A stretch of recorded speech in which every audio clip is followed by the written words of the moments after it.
stay online to answer questions. Yes, Thank you. please. Then let me get her online, and then we will take her point of view, audio only. She's been with us, and Honorable former Prime Minister, could you please take the mic? The floor is yours. Uh, Thank you very much.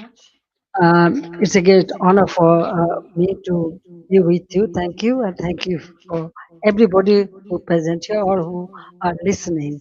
Distinguished journalists, members of the Foreign Correspondents Club of South Asia, respected guests, friends of Bangladesh, ladies and gentlemen, Assalamu alaikum. I thank the Foreign Correspondents Club of South Asia for giving me the opportunity to speak to you. I also thanks the journalists who continue to follow events in Bangladesh with seriousness and courage. Journalism has a duty to seek truth, especially when power tries to hide it. In difficult moments of history, that duty becomes even more important. Today, I speak not only as someone who had the honor of serving Bangladesh 5 times as a prime minister, but also as the daughter of the father of the nation, Bangabandhu Sheikh Mujibur Rahman. I speak as someone who has spent her life with the people of Bangladesh. I was forced away from my country, but I was never separated from my people. Before I speak about the present crisis, I pay my deepest homage to the father of the nation, Bangabandhu Sheikh Mujibur Rahman, to the Saline national leaders, and to the 3 million martyrs of our war of liberation. I also remember with profound grief and members of my own family whom I lost on 15th August 1975.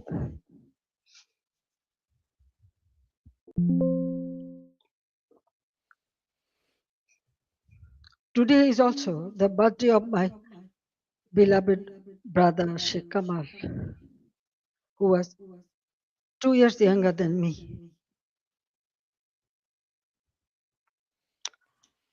He was a valiant freedom fighter, a youth leader, a sports organizer, and a cultural activist.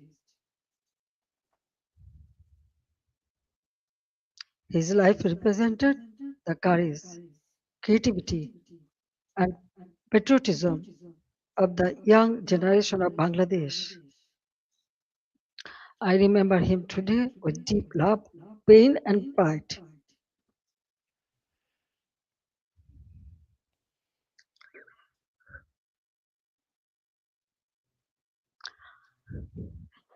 Ladies and gentlemen, for the last 2 years, I watched my beloved Bangladesh suffer.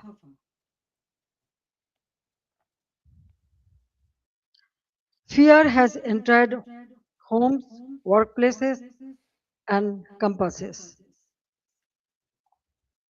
This is not the Bangladesh we built. This is not the Bangladesh for which 3 million people sacrificed their lives in 1971.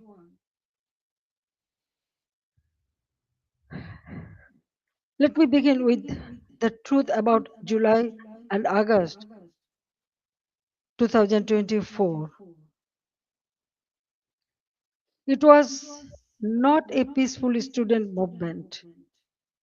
From the beginning, my government tried to resolve the issue peacefully through dialogue, legal process, and patience.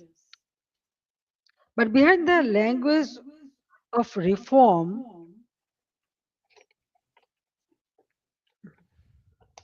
organized groups were working to turn students' demand into violent political instrument.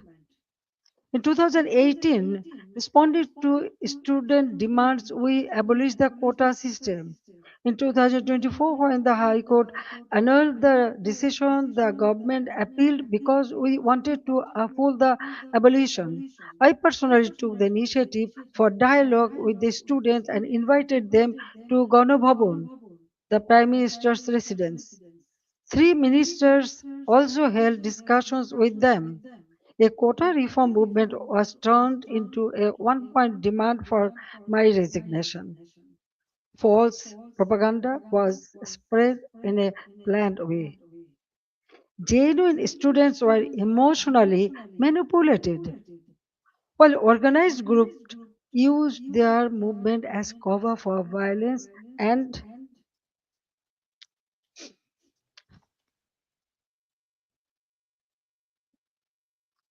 violence and regime change. Muhammad Yunus himself said this was a meticulously designed movement led by a mastermind. His own words expose the truth. It was not simply a spontaneous student protest. There was no visible or responsible leadership. Instructions were given invisibly. It was organized, directed, and used to create a path to power outside the ballot box. From July 15th, the character of the movement changed. Killings, arson, attacks, and looting began.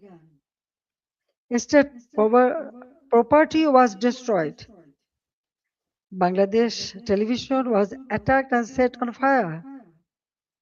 So was different buildings like Shetu Bhavan, the Directorate General of Health Services, the EPI vaccination program building, Farmgate Metro Rail Station, flyover, Mohakali Elevator Expressway, science research facilities, the Disaster Management Office, a national database center, a COVID-19 special hospital, Bangladesh Medical University, residential hotels, industrial facilities, businesses, prisons, and including Noshingdi and other district jails were attacked, vandalized, or burned. All the terrorist criminals were released. Awami League offices were vandalized across the country. Leaders and workers were attacked and killed. Homes of ministers and senior figures associated with my government were looted and burned. The media was also targeted. Nearly 50 media center, private television stations, and newspaper offices were attacked or set on fire. Journalists were killed. Law enforcement agencies came under organized attack. Police, sepai, the other officers were killed and their bodies were hung from flyover. Around 460 police stations were outposted or set on fire, and in some, personnel were trapped inside buildings and burnt alive. Weapons were looted. Officers were beaten to death. According to persecuted police members, at least 3,000 personnel were killed, attacked, tortured, or subjected to serious violence. So, I ask a simple question. In such a situation, what is the duty of law enforcement? When police stations are burned, government buildings are attacked, public infrastructure is destroyed, officers are killed, and weapons are looted, does the state have no duty to protect life and property? In every country, law enforcement has a responsibility to protect citizens, state institutions, and their own lives. This is not a crime. That is the duty entrusted to them by law.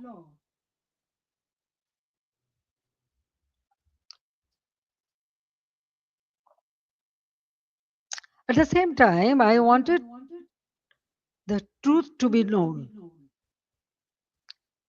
That is why I formed a judicial inquiry commission on 18th July 2024. Its purpose was clear: every casualty had to be investigated. Every incident of violence had to be examined, and every family deserved to know the truth. I met victims' families, visited the injured, and instructed the authorities to provide the highest level of medical treatment free of cost. On 1st August, I strengthened the inquiry into a three-member commission so that the investigation would be credible and comprehensive. But after seizing power, the illegal interim government led by Muhammad Yunus stopped the investigation. They did not allow the truth to come out. They gave indemnity to those who involved in the killings. If they truly wanted justice, why did they stop the inquiry? If they had nothing to hide, why protect the killers? That one decision tells the truth. They did not want justice, they wanted power. They did not want investigation, they wanted the evidences buried. Their own words export the truth. An NCP leader said revolution would not have succeeded if police had not been killed and the metro rail had not been set on fire. A BNP leader in Shirazganj also said publicly that Enayatpur police station was burned and police were killed to make the revolution succeed.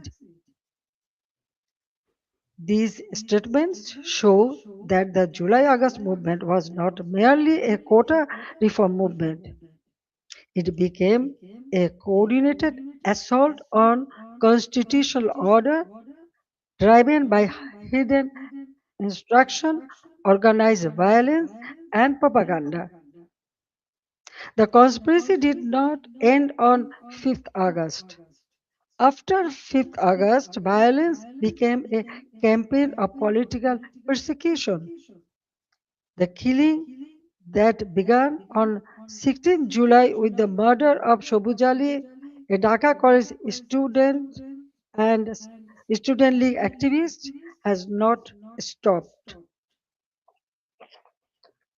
Awami League leaders and workers are being killed, disappeared, arrested, driven from their homes, and buried under false cases. At least 10,000 have been killed or disappeared. Around 650,000 have been arrested over the last 2 years.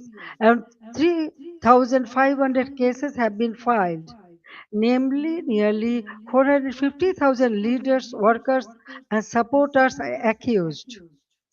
More than 1 million others have been listed as unnamed accused. Against me, more than 600 cases has been filed. Women activists of Satru League, student organization, youth league, other affiliated organizations are facing abuse, humiliation, torture in custody. Many leaders and workers have also died in prison amid documented accounts of torture, denial of medical treatment, deprivation of food, negligence, and denial of basic rights. The persecution is not limited to the Awami League members of only. The member of minority community, judges, lawyers, intellectuals, cultural figures, journalists, professionals, workers, even rickshaw pullers, farmers, ordinary citizens have been attacked, arrested, or accused in murder cases. No one who stands for the spirit of the liberation war is safe. Symbols and memorials of our liberation war have been destroyed. Freedom fighters have been humiliated. with garland of shoes. The historic residence of Bangabandhu Sheikh Mujibur Rahman, the Bangabandhu Memorial Museum at Dhanmondi 32 has been attacked and demolished in phases. This is not random violence. This is an attempt to erase the spirit of the liberation war from Bangladesh. Muhammad Yunus himself spoke of pressing a reset button to whip away the country's previous history.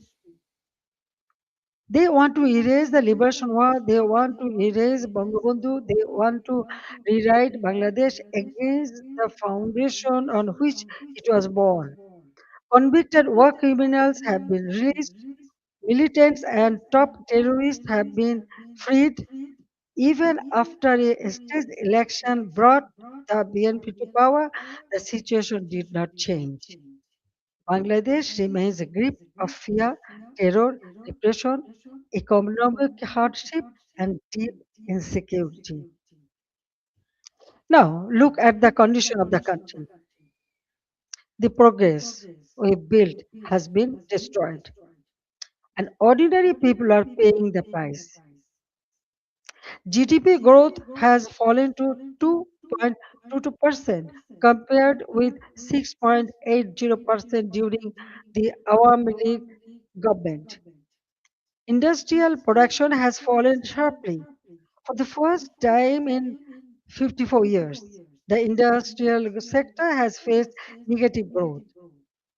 Defaulted loan in the banking sector have reportedly risen from 13% to 47%. Poverty has increased from 18.60% to 46.8%. Investment has turned negative. Job creation has collapsed. More than 2 crore people have newly fallen into unemployment. Over 500 industrial factories have closed. More than half of industrialists and business owners are either in prison or forced into hiding. The government is running by borrowing 700 to 900 crore taka from banks every day. Project costs have been increased by 50% to 250%. At the same time, militancy is rising. Women and children are facing torture, rape, humiliation. And ordinary people no longer feel secure in their own lives. Extortion, murder, kidnapping have become regular features of daily life. These are not just numbers or isolated incidents. Behind them, there is a family, a worker, a farmer, a small business owner, a mother who cannot buy food for her children, and a young person who no longer see hope. But let me also remind you what Bangladesh had achieved. The welfare of the people has always been the purpose of my politics.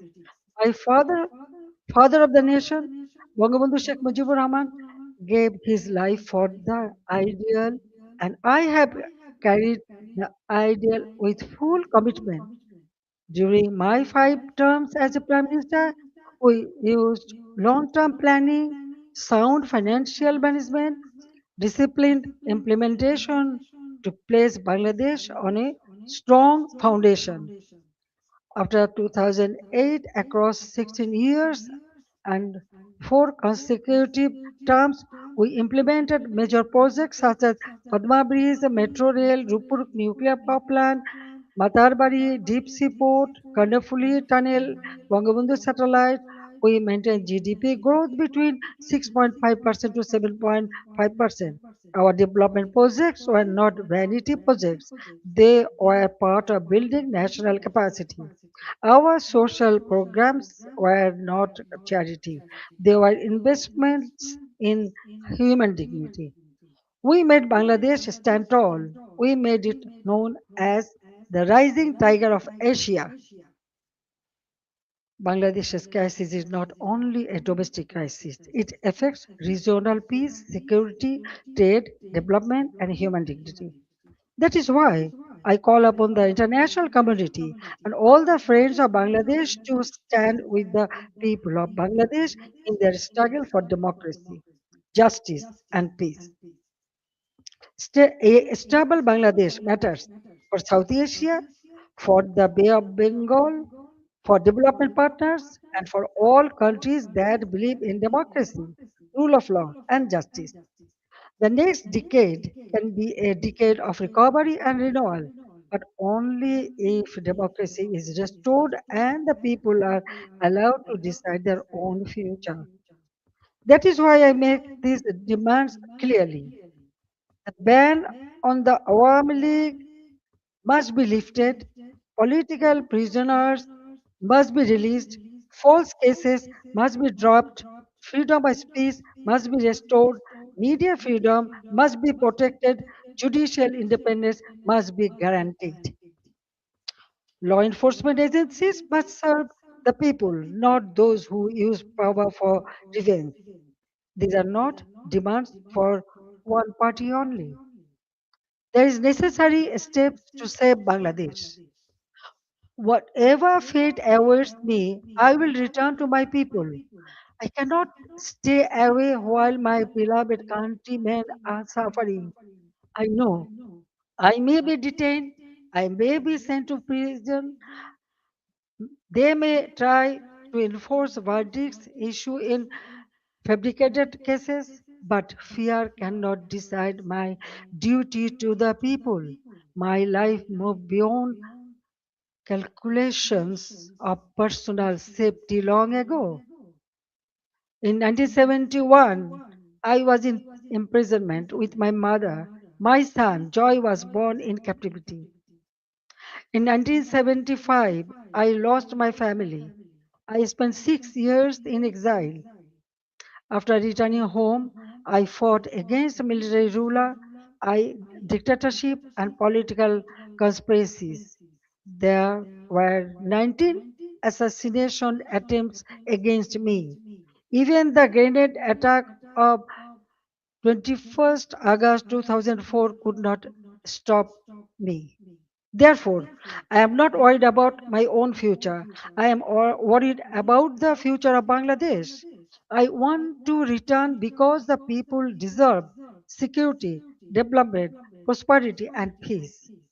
They deserve a state that protects them, an economy that gives them opportunity, and a democracy that gives them rights. My return and the return of the Awami League to the democratic process is not about power. It is about putting Bangladesh back to the right track. It is about reviving the country's path of development, progress, secularism, stability.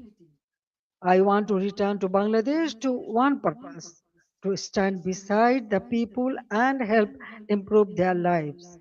The people are the source of all power. I believe in them, I trust them, I love them, and I will return to them. Joy Bangla, Joy Bangabandhu. Thank you very much for listening me and giving me so much time. Thank you.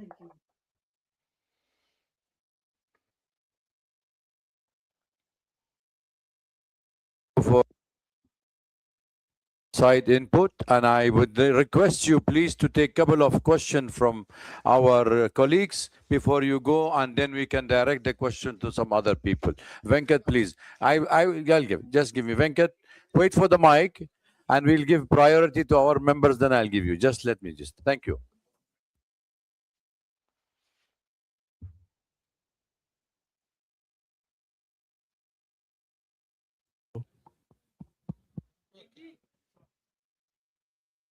It on?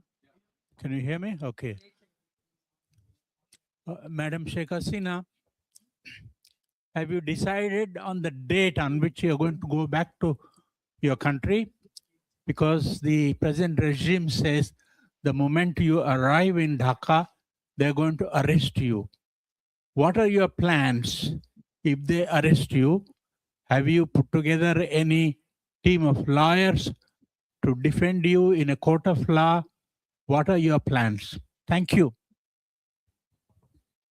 Thank you very much. Actually, I was not ready to take answer, but when you ask me, after going back, they may arrest me. I'm telling you one thing. 1981, when I returned home, that time also they tried to stop me. Dia Rahman was in power, but I went there. But 1983, I was arrested. Then again in 1985, 1987, there are several times. Even 2007, that time also I was outside the country, but when I wanted to return home, they tried to stop me, but they could not. I returned home. So I know that they may put me in the jail or they may kill me, they may anything may happen, but still I have to go back. You are friend of Bangladesh. You are here. I know you will support me. So the people's support it is very important for me. Yes, I am with them. Thank you. Joy, Sajib will take the question, right?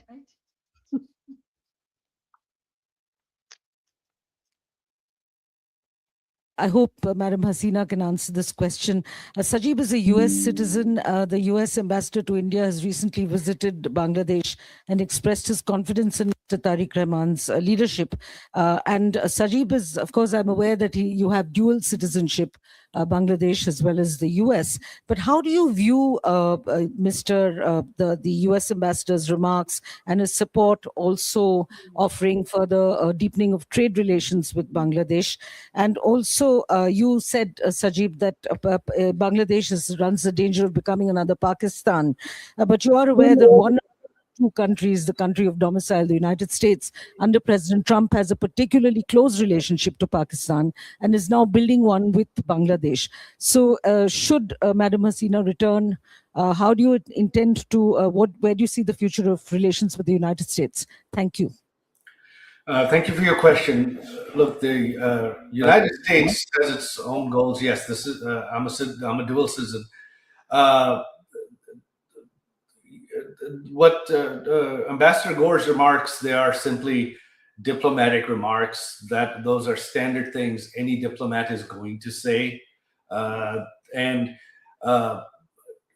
the current U.S. administration, their focus is on trade. They are not focused on democracy, human rights, any of that. Their focus is to increase trade with the U.S.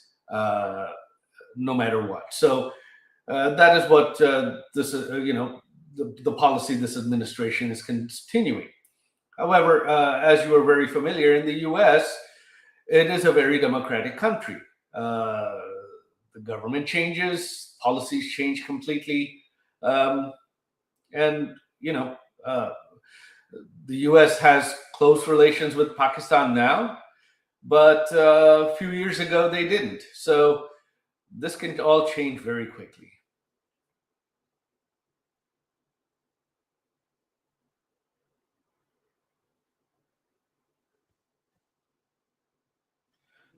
Yeah, hello, this is Shaumantok from DW. So my question is that since you want to go back to Bangladesh, all of you said that, what's your plan, how to enter Bangladesh, and have you had any conversation with the current government at any capacity?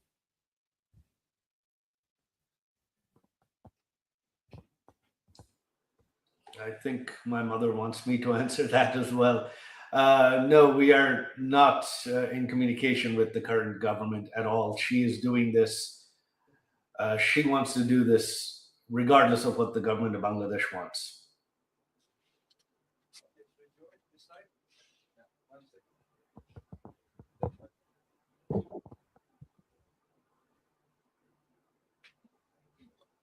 Good evening. My question is, the Sheikh Hasina has been in India for 2 years, roughly. And how has her stay been? Has she been in touch with the government of India and its officials? And the fact that she's keen to go back, is this something the government of India is aware of? And how does the government feel? Because the Prime Minister of India in the past has said that Sheikh Hasina is my sister. Well, obviously, the fact that she wants to go back has made international headlines, so I'm sure there isn't anyone in India who is not aware. With regards to how they're treating her, they are treating her like a head of state. They are treating her very well. She's staying as with the full services and security of a head of state. They have shown her, Prime Minister Modi's government has shown her the utmost respect, and for that I am eternally grateful.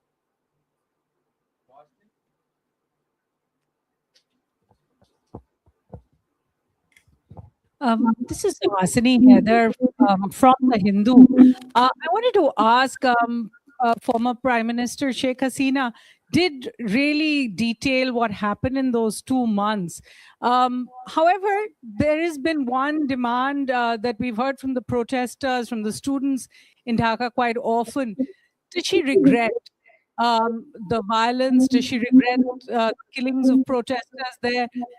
Does she feel sorry about what happened eventually and the events that led up to her coming to India at that time? Look, this question of regret and apologies has been raised, but you see, the Yunus regime and the BNP regime has continued what I mentioned in my speech: immunity, indemnity. So they have indemnified killings. They have legalized killings. The killings of police officers, the killings of civilians, the killings of Awami League members. So in this situation, and you have heard my mother express that this was a violent situation. So if one set of killings is legal, then how does the question of apology arise? Why does it arise? You can't have both. You can't have one set of killings being legal and another set someone has to apologize for. So the day the indemnity is lifted, the day the protesters who killed police officers and civilians and Awami League members are arrested, then the Awami League will apologize, will express regret. But until that day, there is nothing the Awami League to apologize for, because currently all killings in Bangladesh are legal.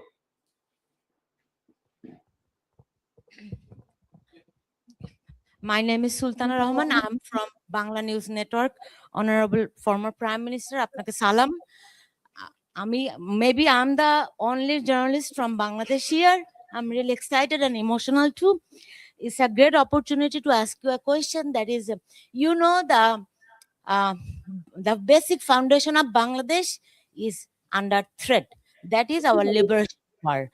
Many people, hundreds of thousands of people, they are concerned, they are dying, but still they are sad. They are upset about the history, what is happening on our history in 1971. And my question is to you. I talk all walks of life. They ask me when she's coming. You told that you are coming in December. What is your actual plan? Thank you so much. Unfortunately, my mother is the only one that can answer that. I think she has left. She's not. No, I'm here. I can answer. No problem. Well, you see, I just declare that I'm coming. I'm going to Bangladesh. Okay. Now the date and everything. Of course, when time will come, I will tell you. I told everybody. I hope that the people. Actually, I received response from all the people. So I believe that Bangladesh people suffered a lot, but I cannot take it, and that's why I decided to go back. The time December month is our victory month, so I want to go back in the month of December. I know I may face anything, but what happened? Bangladesh need reconciliation. Bangladesh needs constitutional development and constitutional position. Bangladesh people should have their constitutional right, justice. Now they have nothing. Economically, everything ruined. Politically, there is no such politics. No one can talk. No one can speak. Yes, there was the election. Everybody said, yes, this is a good election. Okay, fine. Then why the persecution is going on? Still, they are arresting our people, torturing them, killing them. Why? So I believe in democracy. I believe in secular democratic system. So that's why I want to go back, and the time and everything will go. And the history. Now already they destroyed all our symbols of our victory, the liberation war, our victory, but everything has been destroyed. So we have to bring it back, because this country we liberated, it is our pride. So I want to bring back that pride to for our people, and so they can stand by themselves, and proudly they can say that we liberated the country, so our history should prevail. That's all. And thank you very much. You speak always in favor of our liberation victory. But at this moment, you know what is happening. Those who lost the war, now they are praising them. They are okay. I don't want to make much comment. Thank you.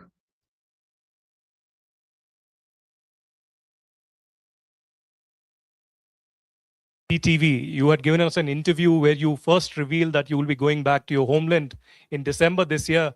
But I also want to communicate. Your son just said that there's no communication happening with the government. But would you want some kind of a back channel with the government before you revisit and return to your homeland, or would you want some kind of a mediation to happen from any neutral party or any neutral country? I ask this especially because today and yesterday, the Bangladesh government has put a blanket ban on your speeches and statements. So how would you intend to now communicate with your own people back in Bangladesh? Thank you very much. India is our friendly country. Anytime Bangladesh is in a disastrous position, India always stand behind them, and they give shelter every time. 1971, then 75, and still. Now, government to government relationship, that is different. But India always has been a great friend, and I know they will remain that. Now, about us, yes, I told you that I was not ready to leave my country. I didn't know that I am coming here, but somehow I reach here. One day, perhaps it will be another. How I am, because all our people, they brought me here. But they took shelter. Okay, so as a friendly country, they always remain as a friend. But I want to go back to my own country. So I believe that I should go. I'm going for my people. It is not the matter of government.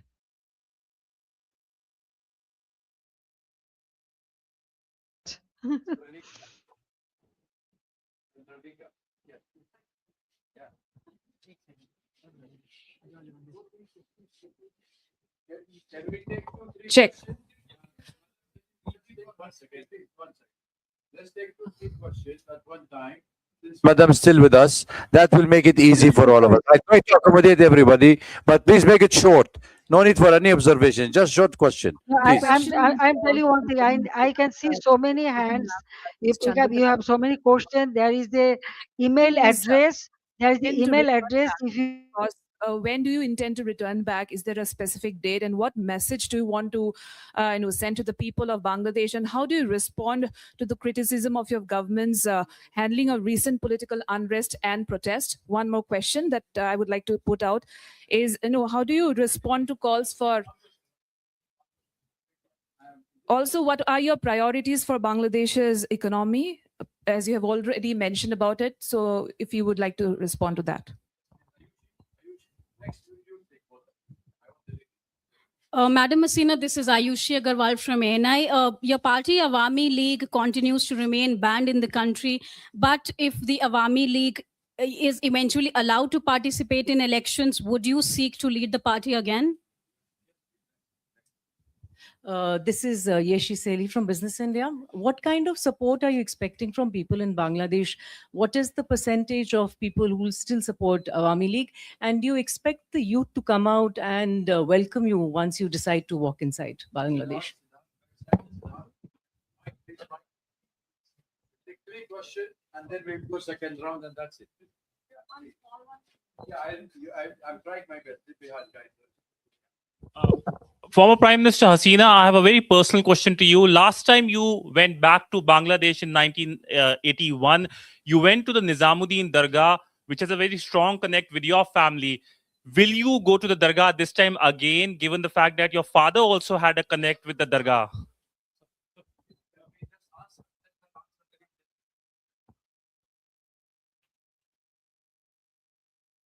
Yes, ma'am, please. Madam Hasina.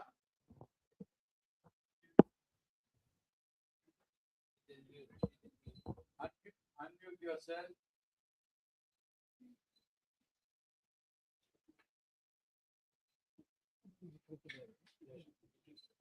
Unmute yourself, please. Anil, can you unmute her? It's from there. Both are mute. Unmute. Unmute, please. Unmute yourself, madam. You are muted. Okay. I think any other questions you wanted to raise? Because we are unable to get her online. Yes, please. Spanish TV. Yes, AP.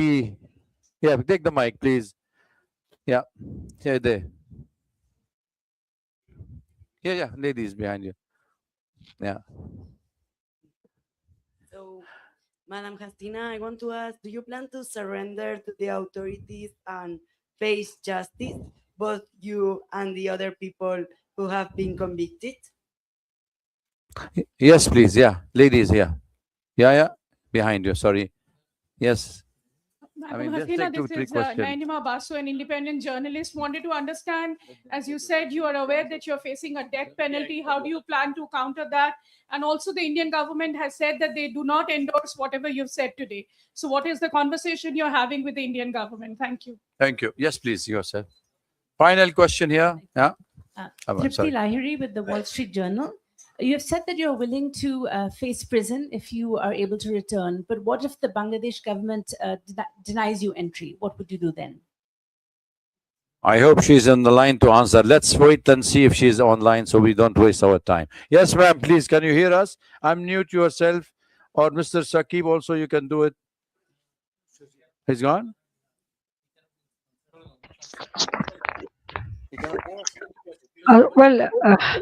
Yeah.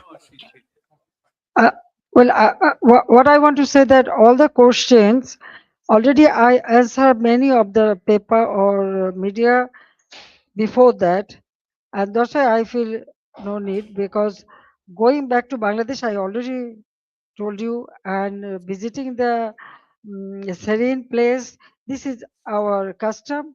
Definitely, usually we do it. So Nizamani Aule or any place we can go, we can visit. That's the one thing. Another thing is that most of the question I think already I have answered you in the past in the media. Now the government, what government will do, it is their matter. I have decided to go, I will go. And when time will come, you will be able to know everything. Okay.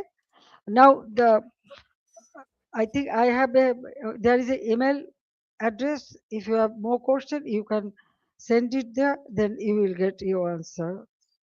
So I don't want to take much of time. So Okay. thank you very much. Thank you again Thank you. for arranging all this an event. It's a wonderful place, and all of them are present here. I thank you very much for giving me this opportunity to talk Thank to you, you. madam. It's very nice to Thank talk you. to you. Yeah. Thank you for having you with us today. It was an honorable meeting, and we will all enjoyed.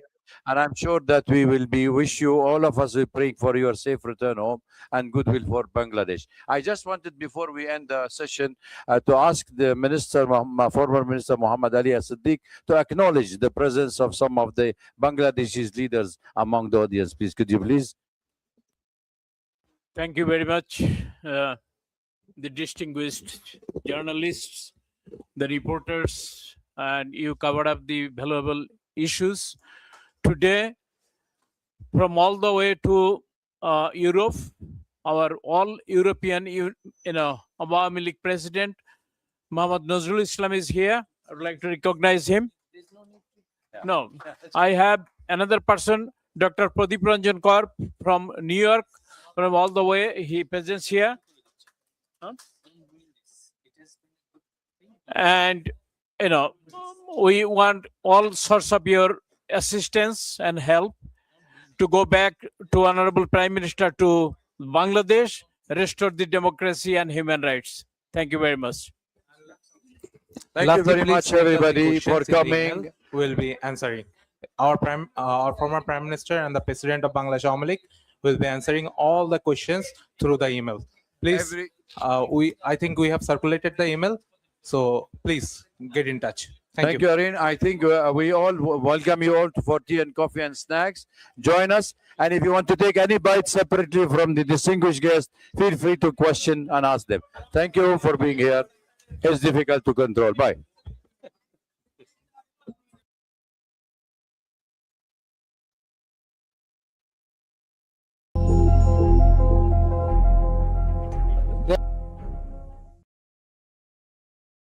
There is also her script, the transcript of her speech.